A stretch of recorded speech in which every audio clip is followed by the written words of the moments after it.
The war on drugs in Venezuela is intensifying.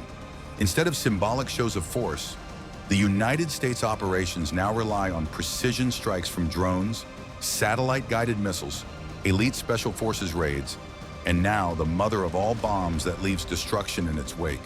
Cartel compounds once thought untouchable are being wiped out in coordinated assaults. What sort of destruction does the mother of all bombs leave in its wake? How would the cartels react to such an attack? Join us as we explore the devastating effects that followed as the United States B-2 Spirit drops. Another mother of all bombs on Venezuelan cartels. The United States military made history when it used the most powerful conventional bomb in its arsenal for the first time in combat. The weapon was the GBU-43, also known as the Massive Ordnance Air Blast Bomb. Many people called it the mother of all bombs because of its huge size and destructive power. Weighing over 21,000 pounds, the bomb was carefully pushed out of the back of a U.S. Air Force MC-130 Special Operations aircraft. The massive plane was flying over Afghanistan's eastern Nangarhar province when the order was given to strike. The target was a network of tunnels and caves in the Akin district. This area had become a stronghold for ISIS-K, the branch of the Islamic State group operating in Afghanistan. Militants there were using underground passages to hide, move weapons, and plan attacks. By dropping the bomb directly on this complex, the U.S. military aimed to destroy their hiding place and weaken their operations. When the Moab detonated, the results were devastating. According to U.S. military officials, the explosion killed at least 94 ISIS fighters. The blast was so powerful that it shook the entire region. The strike was widely seen as a show of American military strength. The use of the Moab caught the world's attention. Newspapers, television channels, and online outlets around the globe reported on the bombing. Many saw it as a message not only to ISIS, but also to other potential enemies of the United States. Analysts said it showed that under President Donald Trump, the U.S. military was willing to use its deadliest non-nuclear weapons without hesitation. Countries like North Korea were believed to have taken note of the signal of power. Now imagine what would happen if the same kind of firepower were directed at powerful drug cartels instead of ISIS. These criminal groups often build hidden labs, warehouses, and secret tunnels, much like terrorist organizations. A single strike with a weapon like the Moab could wipe out a massive drug production site in seconds. Cartel leaders, who rely on fear and secrecy, would suddenly realize that their hiding places offer no safety against such overwhelming force. It would send a chilling message to all criminal networks that their vast empires could be reduced to rubble instantly. The war on drugs, which often feels endless, might take a very different turn if cartels face the same level of military pressure once used against ISIS. When people talk about the mother of all bombs, it often gets confused with another monster in America's arsenal, the massive ordnance penetrator. But these two weapons, while both huge and terrifying, are very different in design, purpose, and use on the battlefield. Todd Harrison, a defense budget expert at the Center for Strategic and International Studies in Washington, D.C., described the Moab as a crash project. After the September 11, 2001 terrorist attacks, the United States found itself facing al-Qaeda and the Taliban on unfamiliar terrain in Afghanistan. Harrison explained that this was an adversary whose tactics were uncertain and difficult to predict, and the U.S. military was willing to try almost anything to gain the upper hand. What began as a counter-terrorism campaign quickly spiraled into something far larger. The war did not go as expected, Harrison said, noting that no one imagined American forces would still be engaged in Afghanistan 15 years later.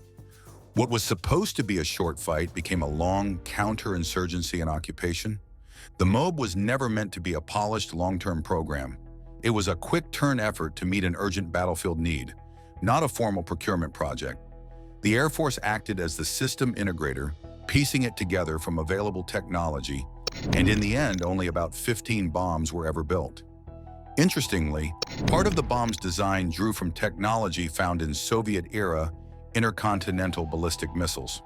It was tested in Florida at Eglin Air Force Base back in 2003, but for more than a decade, it sat unused in real combat.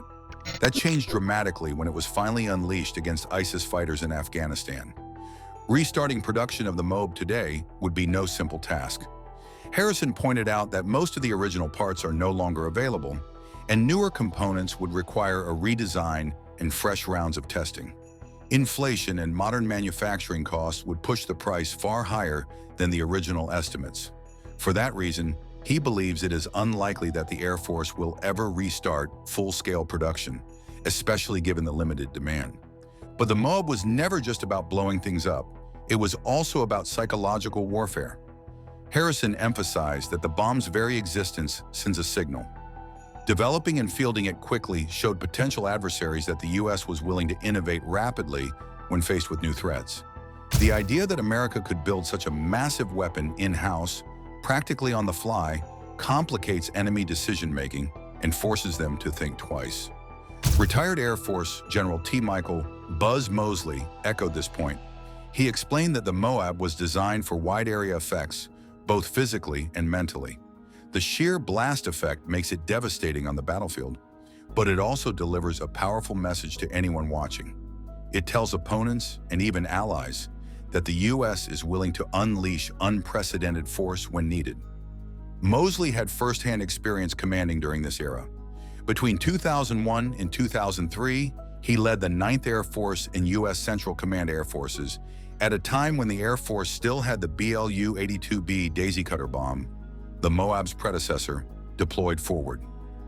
While he did not comment on why the Moab was chosen over the massive ordnance penetrator for the ISIS strike, he did stress that both weapons were in limited supply. One thing that makes the Moab outstanding is that it is all about creating a massive air blast. As its name suggests, it is meant to explode above ground or just on softer surfaces, such as cave entrances or tunnel systems. The key here is that it does not have to burrow deep. Instead, it spreads its destructive power across a wide radius, flattening anything caught in the blast zone. On the other hand, the MOP is the Air Force's true bunker buster. This weapon was built to dig through reinforced concrete and earth to destroy hidden command posts, underground shelters, and other hardened structures. In terms of sheer size, the Moab is gigantic, tipping the scales at nearly 22,000 pounds. But the MOP is even bigger, weighing in at around 33,000 pounds, making it the largest non-nuclear bomb in America's stockpile. Yet weight alone doesn't tell the whole story. What makes the Moab so infamous is its payload. Packed with nearly 18,000 pounds of high explosives, it creates a blast equal to roughly 11 tons of TNT. In comparison, the MOP's warhead carries just over 5,000 pounds of explosives, less than a third of the Moab's punch. So why is the MOP considered the bigger bomb? Because size here is about purpose. The MOP's bulk is what allows it to punch deep into the earth before detonating, destroying underground facilities that normal bombs could never reach. The Moab, by contrast, is designed to devastate everything above ground or in shallow tunnels with overwhelming shock waves. It's not about precision burrowing, it's about unleashing fear and firepower in one enormous strike. Deployment is another key difference. The Moab is pushed out of the back of a cargo plane, specifically a C-130 aircraft, and once released, it uses its fins to guide itself toward the target. The MOP, however, is far more advanced. It is GPS-guided and designed to be carried by stealth bombers, such as the B-2 Spirit. This gives it the ability to penetrate defended airspace and deliver its deep-striking payload with pinpoint accuracy. Despite this capability, the MOP has never been used in combat, while the MOAB made headlines when it was dropped in Afghanistan in 2017 against ISIS-K fighters hiding in caves. Military leaders have praised the thinking behind these weapons. Retired Air Force General T. Michael Buzz Mosley once explained that using the Moab in Afghanistan was a brilliant move given the target.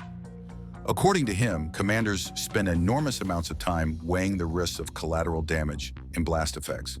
The Moab, despite its size, was chosen carefully because it was the right tool for the job, massive enough to collapse tunnel systems, but deployed in a way that limited unnecessary destruction. For military enthusiasts, both the Moab and MOP represent the extremes of conventional warfare. The Moab is a psychological weapon as much as it is a physical one. Its detonation shakes not just the ground, but also the confidence of anyone on the receiving end. The MOP, by contrast, is a symbol of precision and stealth, designed to remind adversaries that even the deepest bunker is not beyond America's reach. When the Air Force dropped the mother of all bombs in Afghanistan, many people immediately wondered about the price tag of such a massive weapon. Surprisingly, the cost of one Moab is far lower than most advanced missiles. According to the Air Force, each bomb is valued at around $170,000. For a weapon weighing more than 21,000 pounds and unleashing the force of 11 tons of TNT, that figure sounds almost like a bargain.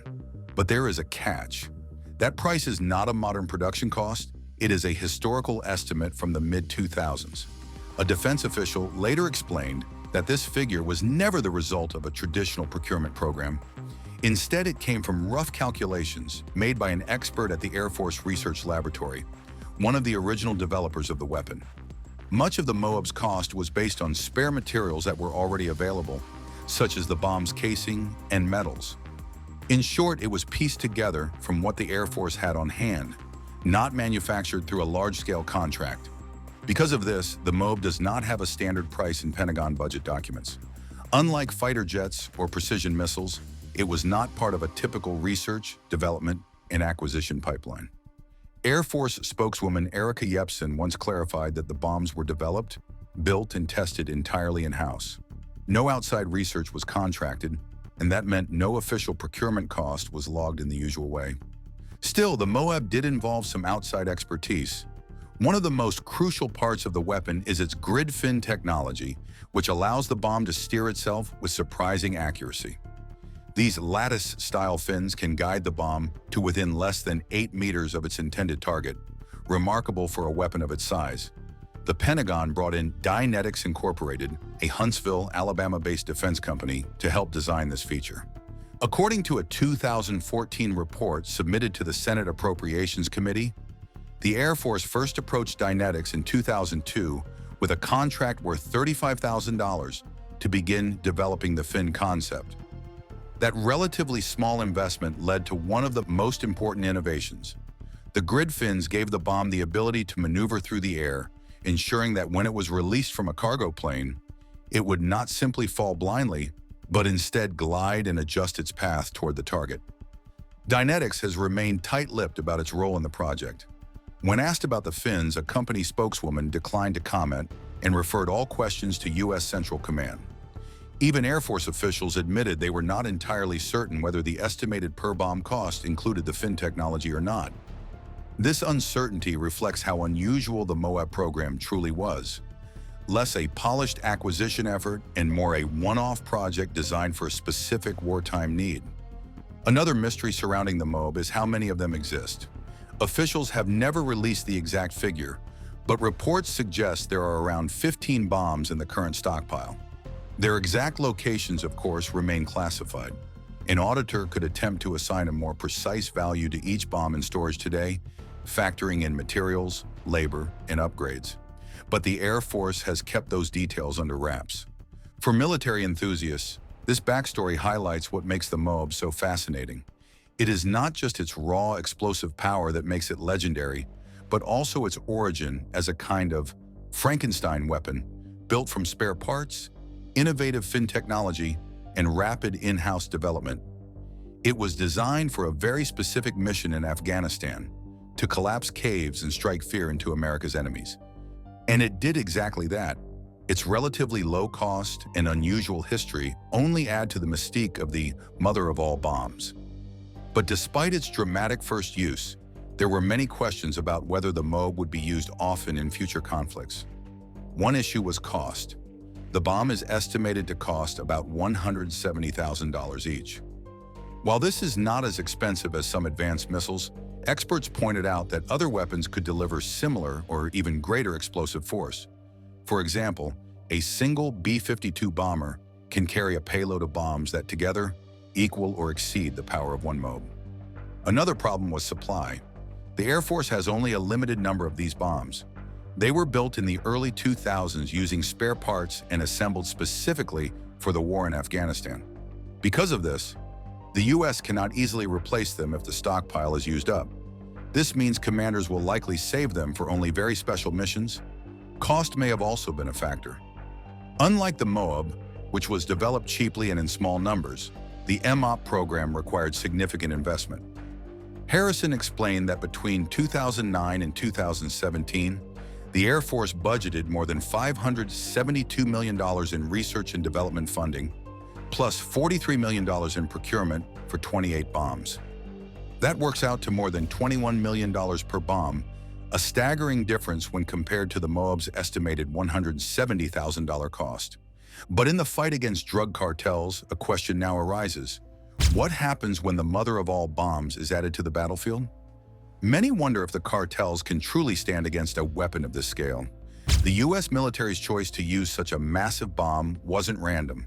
Timing played a major role, according to retired General T. Michael Mosley.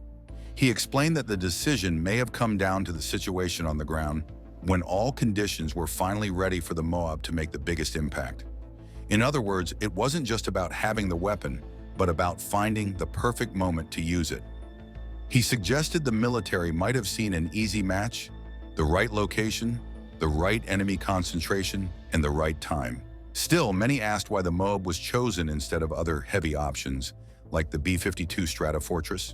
The B-52 can carry more than 50 bombs, each weighing 750 pounds, and when unleashed together, their destruction is comparable to the Moab's single massive strike. Jeffrey Lewis, a professor at Middlebury College who follows arms control issues, pointed out that the B-52 could have delivered a similar level of damage while offering flexibility. So why gamble everything on one giant weapon? The Air Force's answer was simple. Officials insisted that they have many munitions at their disposal, and each one is chosen based on the target. Anne Stefanik, an Air Force spokeswoman, explained that it isn't about showing off the biggest bomb, but about using the right tool at the right time. For the caves and underground drug labs hidden deep within cartel territory, the Moab seemed to be the ideal choice. Its blast penetrates deep into the earth, collapsing tunnels and wiping out hidden operations that smaller bombs might miss. This move also sent a psychological message. For the U.S., dropping the Moab would not be just about destroying a target. It was about showing cartels and the world that America has weapons they cannot possibly match. The nickname alone, Mother of All Bombs, creates an image of unstoppable force, spreading fear even before it detonates. It tells enemies that no place is truly safe, not even underground. The U.S. military has long believed that overwhelming power can break the spirit of its opponents, and the Moab fit that belief perfectly. Yet the debate continues. Is it necessary to use such a weapon on cartel strongholds, or is it more about making a statement? Critics argue that smaller, more precise strikes could have done the job without the massive display. Supporters counter that the Moab would not only destroy the target, but also send a clear message that future cartel expansions into underground networks would not survive. Either way, such a strike would reveal just how far the U.S. is willing to go in the war on drugs. For the cartels, the challenge is now clear.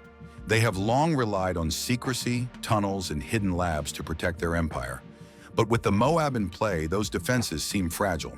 No bunker is too deep, no tunnel too safe, when a weapon designed for military warfare comes crashing down on them.